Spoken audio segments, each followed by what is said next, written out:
Good morning. Call to order the meeting of November 3rd, 2025, the Michigan State Capitol Commission. Thanks you all for being here. Let's start out with Secretary. Please call the roll. Chair Candler, Here. Vice Chair Bauer. Here. Commissioner Hobbs. Commissioner Land. Here. Commissioner Oberland. Here. Commissioner Starr. Here. 5 members are present. We have a quorum. I'd like to entertain a motion to excuse Commissioner Hobbs, please. So move. Moved and supported. Any objections? If not, Commissioner Hobbs is excused. Thank you. Item 3 is establishment of the future meeting date. Right now, our scheduled meeting is December 1st. We're hopefully going to be in a situation in the beginning of December we won't need to have a meeting, but just in case we might have this blocked out. So if there's nothing to vote on or anything for us to do, we won't have a meeting in December. But so if any commissioners have something they want to bring up in December, let me know. But I think we're going to be in a position where we don't have to take anything up then. The next item is approval of the minutes. Does everybody look at the minutes? Does anybody have any questions, concerns?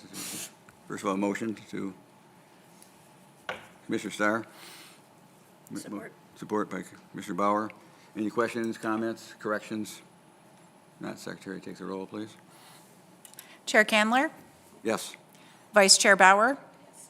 Commissioner Hobbs is excused. Commissioner Land. Yes. Commissioner Oberland. Yes. Commissioner Starr. 5 yes votes. Minutes are approved. Thank you. Right now, we're at the meat of the meeting. I have our Executive Director, Rob. You want to come forward and go through your agenda? Again, as most meetings recently, we have quite a long list of projects going on. So there's a lot to report. A lot of work being done around here, and you'll see it's pretty impressive that people can manage this building as a historical site as it is, but at the same time a working capital building. It's really quite a trick to manage such a situation. So as you go through these projects, I hope you appreciate how much work goes into it and how complex the work is. Rob, go ahead. Thank you, Chair. Thank you, Commission. Appreciate your time today. The first thing on my agenda I'll give everyone an update on is the 4th floor ceiling project. The 4th floor east wing scaffolding has been removed and is substantially complete. I think there are some touch-ups that need to be done at the 5-foot level and below. That'll take place the next couple weeks. The 4th floor north wing, where the stairwell is on the north wing, the ceiling is completed and they're in the touch-up phase, and the scaffolding will start being removed next Monday, November 10th. The 4th floor west wing, that was where the bulk of the project was. The ceiling that was completely removed has been replaced, and the plaster has cured to an acceptable rate to accept the paint, and we anticipate that work finishing up and scaffolding being removed by Thanksgiving break.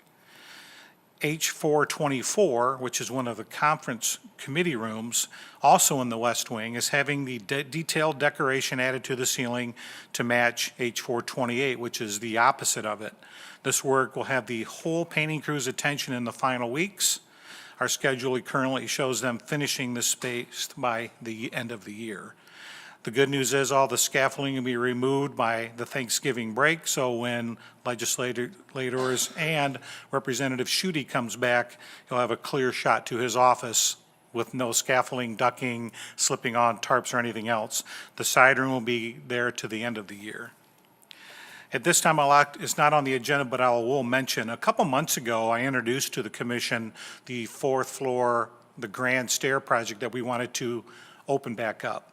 It is going to be a beautiful project, but we're going to put a pause on this project due to the fact that Rep. Schuette is up on that area. We'll need to provide ADA access all the times that office is up there. So we're going to push this down the road a year, maybe 2. We're going to continue our design and detail and figure out what the logistics are going to be. But if we are to move forward next summer as planned, we would have a 3-month period where you would have to go to the south grand stair, step all the way down and crawl all the way back up just to get access to the west side where that office is located. That doesn't work well unless we add a scaffolding system that would start on the east wing, loop around through the south stair like a plank, and then back over. It was quite an expensive addition. Plus, we think it's time to remove the scaffolding and let the dust figuratively and literally settle and give the people an opportunity to see some of the work that we have done. And then we'll pick this project up at a date that works for everyone in the future. So we're going to put that on pause, and as we work through the design, I will share more of that information with the commission, and then we'll plan in a future date to execute that historical project. The glass floor update, we have finished phase one. It's taken an awful long time to finish phase one, but that was the most difficult due to detailing the level of tolerance that's allowable when you cut the glass. Is a cast iron frame, so therefore it wasn't 90 degrees. Sometimes it was bent in. We worked diligently with the glass company, Lansing Glass Installation and Lucid Glass Restoration in Rhode Island. But we're now to a point, it's in our digital twin. We have it down to a science, and we already have removed all the pieces in phase two and have 60% of the glass. So as we move forward, the phases will start rolling over a little bit quicker. But if you go to it's the west, I gotta get my bearings here, the southwest side, you'll see the phase that's already completed. You will be able to tell a small difference because of the grout color is mildly different right now, but once we have a winter season, it'll blend in. You won't be able to tell one from the other. So it was a very successful phase one, and hopefully we have just as much success in the phases coming forward. Also, last time I talked about the east lawn tree removal and our planning update that was approved by the commission. We did approve the 2025 and 26 plan, but we are going to start actually removing the trees this Thursday, November 6th, and the other targeted trees will be completely removed by Saturday, November 8th. The installation of the new plantings will start next week, probably the 10th through the 14th. And the whole landscape project should be complete and cleaned up prior to the Silver Bells in the City event, which is November 21st. And then once that's complete, again, we'll implement the 2026 plan at the same time next fall, remove and plant. But I wanted everyone to know those dates, so when you start seeing activity out there, you'll know what's going on. Last meeting, I discussed having our architects and consultants conducting a thorough investigation of House and Senate chamber ceilings. This is one of our biggest projects coming up. This work will take place during the week of January 5th through the 9th. I've discussed these dates with the Clerk of the House, Scott Starr, as well as Secretary of the Senate, Dan Oberlin. They confirmed that these dates will work for them, and we will not interfere with any legislative business. Once we develop a final scope for this work, we'll develop our documents, share with the commission, and plan to schedule the work for the summer of 2027. We're still trying to figure out how this is going to work. There may be scaffold poles coming down from, let's say, gallery level to the chamber floor, but we should be able to, at any time during that summer, not interfere with legislative business. It may be a little bit clunky like it was during the restoration project, although during the restoration project, if you remember or not, there were actually times where the chamber floors were moved to the Roosevelt Building and alternate spaces to run legislation. We hope to never be in that situation again, but there will be, in order to get to that work, we will have to erect some scaffolding, and it may be a little inconvenient at times. Again, as we develop this plan, I'll have many, many conversations with the commission so everyone knows what it looks like prior to us even executing. So, last meeting, I spent a bulk of the time talking about our drone education and detection. Bill Candler and I, with Michigan State Police, had an opportunity to go down to the Michigan Central Station where Airspace Link is located. Airspace Link is a software program that is run by a Michigan-based business, and when you plug in the sensors for this, it basically lights the sky up like air traffic control. You are able to see drone flights all over the area, whatever the radius is. Let's say they had a 3-mile radius, so we are watching drones fly all over the city of Detroit. They are working with Oakland County. They are working with Amazon. We know that there's airspace rights available above the train tracks. And there's even a donut shop who's bought into that, and they can deliver donuts to certain areas within Detroit as a sample of how to start accessing space in the air for drones. This is moving so fast, and again, I mentioned this before, the technology is moving quicker than the policies that are being set and the laws that are out there, and we are doing everything we can to stay ahead of it. But as we move forward as this commission, I think the drone security strategy should be built in 3 phases. The first phase is a detection phase. The detection phase involves installing software and hardware to detect and monitor drone flights in and around Capitol Square. Matter of fact, we're going to be launching a proof of concept software system with Airspace Link in the next months. I'll have a lot more detail to share after a meeting this week. This software will display and detect all drone flights within a designated radius around Capitol Square. It'll illustrate the drone and even show us where the pilot of the drone is located due to the updated technologies. This is very useful as we can compare this data with any registered flight plans from the FAA to see if they are in compliance. Once this proof of system is installed, I will invite you all for a demonstration and show you how it works and how it will help our security team for this phase. I've also started communication with the Michigan Drone Association, Mr. Matt Rybar and Graham Filler. They are deeply involved with drones in Michigan and understand the existing technology, what kind of technology is coming in the future, and also working with the legislature as bills are being drafted for policy and future laws. I also had a conversation with Representative Bill Bruck last week. He is getting ready to introduce a package of bills with sponsors on both sides of the aisle that takes care of many issues that I haven't read the bills or understand it, but I know that'll address policies and procedures of laws, where they're manufactured, who has rights to the airspace. One of them is probably listing the Capitol as critical infrastructure, which all helps everyone. I'll continue that communication with them as we continue to move forward. The second phase will be a mitigation phase. This process will focus on reducing the severity or an impact of a negative event by taking specific actions to lessen the potential harm. Communication is the most important factor in this phase. This starts by making sure everyone understands what policies are in place, what's coming and going to be put into place, how to gain permission to fly within Capitol Square, and who to speak with prior to submitting a flight plan if you're going to be on Capitol Square. This is still way out for implementation, but the groundwork and understanding for this phase starts with communication and keeping ahead of it with communication with the Michigan Drone Association, Airspace Link, a lot of the manufacturers, and the legislator to see what policies and procedures are being put into place. The final phase would be an enforcement phase. This is the final stage of a legal or administrative process where a court judgment, law, or regulation is compelled to be followed. This is also where our enforcement team, the Michigan State Police, can now start taking action and enforce any future policies and laws. As you can see, there are many questions and issues that need to be addressed, and I will stay aggressive with my education and understanding of the drone world. I've already started to connect with these key and important associations that are deeply involved with this topic, and as I learn, I will continue to share and communicate with the Commission of our plan and what we're going to do.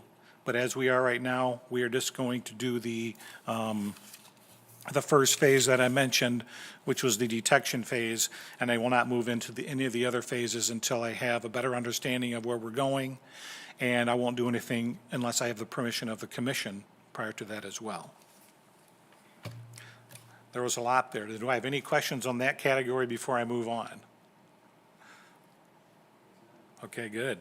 In your folders, you will see the brochure for the portrait conservation of Governor Fred Green. This is one that we removed from the caucus rooms, sent it to our conservator in Chicago, Julian Baumgardner. It was very successful. We are very pleased with the details of it. But this shows the highlights of the portrait and the artist itself as well. It highlights a brief history of the artist, the process that was taken before the painting, and finally some detail about the finished governor's portrait. It currently is being displayed on our conservation window in Heritage Hall. Feel free to stop by. And it's for everyone to enjoy and also share a lot of the work that is being done by our team that the general public doesn't necessarily get to see all the time. We're very pleased with the result, as I said, and we plan on sending another portrait out next year to Julian Baumgartner, again, for conservation. I do not know what painting that is as of yet, but I will share with the commission prior to sending it next time we do it.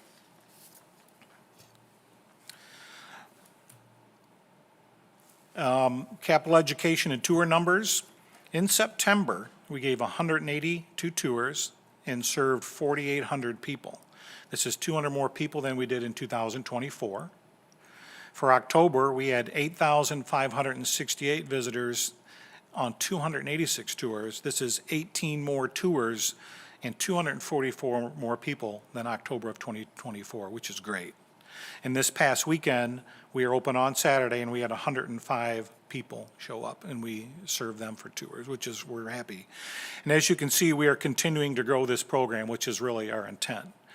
Additionally, it's important to say that our marketing and our social media outreach has continually increased, and we are reaching out to more users than we ever have. As we have monthly meetings with our marketing, they show us the direct impact of the social media postings, which isn't just tours, it's everything from what projects are we working on to what events are coming to highlighted events and highlighted special things in history that we collaborate with.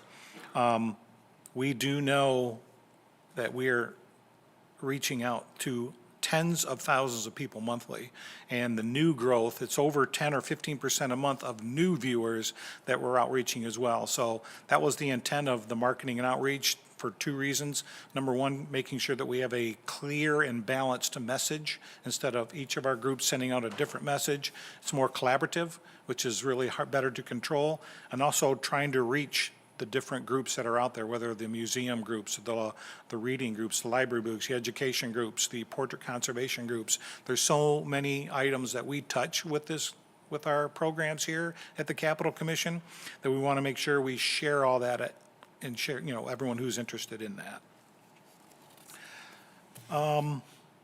The next item is to talk about an annual cost of living adjustment. I proposed to the commission and Bill Candler a cost of living increase that took care of the COLA, but as well as a 3% lump sum. The challenge with working for the commission is trying to make sure that we keep up with all the competing agencies and all the other people the groups that are hiring people out there. We want to make sure to retain our best people, so we want to make sure that we're paying them a fair wage or a little bit more to keep them here. We all know that most folks that work here are very passionate and love to work here, but we don't just want to take that part for granted. We also need to show them that the wages that we give them are very competitive and fair in the surrounding community. Rob, you want to talk a little bit about what the jobs are that we're talking about as a group of people? Yeah, so if you think of our group, and our group, I've said this before, is very intellectually diverse. We have educators who have master's degrees and history degrees, and they're writers. We have decorative painters. We have a capital artist who commissions paintings, and other decorative painters who have perfected the craft that only can be done here at the building. Our grounds crews have come from golf courses around. As you can tell, our lawn looks better now than it did when I first came here 10 years ago. It really looks spectacular. We have hired master electricians, master plumbers, master mechanics, which have the building run even better. You don't see many lights out, but when you do, they're replaced right away. All of our systems are being monitored by computer experts. We have to consider the IT people that tuck in here now. Even the porters that we hire to clean the building, you just can't come in with a mop and a bucket of water and start wiping the surfaces. If you have water on our wainscots out here, you're not cleaning dust off, you're wiping paint off. So it's specialty cleaning, and everything is to a higher level of detail than just a regular job out in the market. So those are the things that I have to deal with, I wanted to share with you, but these are the type of people we want to retain who pay attention to the detail at all times. Thanks, Rob. I think Commissioner Oberlin, you had a motion to make? Yes, Mr. Chair, I'd like to move to apply an annual cost of living adjustment of 3% to Michigan State Capital Commission staff pay retroactive as of October 1st, 2025, and a one-time lump sum grant of 3% for this fall. Second. Commissioner Starr, seconds. Any conversation, discussion, questions? Not Secretary, you take the roll, please. Chair Candler? Yes. Vice Chair Bauer? Yes. Commissioner Land? Commissioner Oberlin? Yes. Commissioner Starr? We have 5 yes votes. Motion passes. Thank you. Thank Rob, you. move on. A couple more things. Our Christmas ornament update. To date, we have sold almost 1,500 of our 2,500, and it's just November 3rd. We knew it'd be a big sell this year, and we actually increased the price to cover our cost. But if you remember, it is a star with the actual piece of the glass floor in it, so it is an actual artifact. And the more people hear about it, the quicker they go. So I just wanted to share that with you. We're excited that we've already sold this many so quickly. Typically, we only order 2,000 ornaments. We ordered 2,500 this year, and we know we're going to sell out. So we're super happy about that. The last thing I'd like to share today, we did finish a battle flag video trailer that I want to share with the group here today. Just as a reminder, on December 6th, we have a couple premiere showings of this video, which is going to be 35 minutes in length, I believe, but we'll have a little program before. We've invited anyone who's come back for the battle flag placement from last summer. I know the 4 o'clock, we're already, I think 250 people out of 300 have sold or reserved. We know there's still more room at 7 o'clock, but we're now to the point we're going to market this video that you're getting ready to see to the media this week and open it to the public, so we know that the rest of these spots are going to fill up very quickly. So we'll have 2 premiere showings on December 6th, about 300 to 350 each showing, and we know we're going to sell that out. So we're already starting to talk behind the scenes about what do we do to share with for future, because we know a lot more people are going to want to be able to view this video. So let me cue it up here.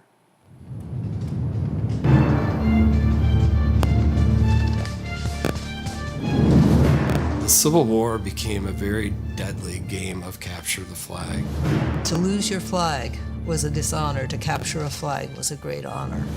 And the men in the battlefields are remembering the promises that were made. And they're remembering those presentation ceremonies. And they're fighting to the last man to defend these flags.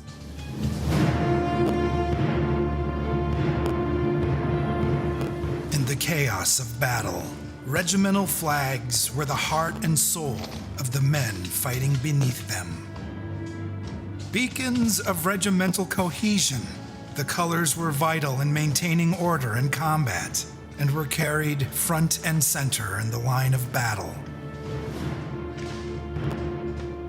Chosen for their precision, courage, and tenacity, the men who bore these colors were unarmed, high-value targets. Carrying far more than a banner, he carried the courage and honor of his regiment into battle.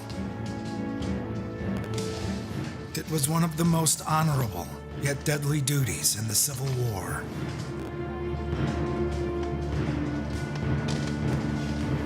This is the story of the battle flags of Michigan.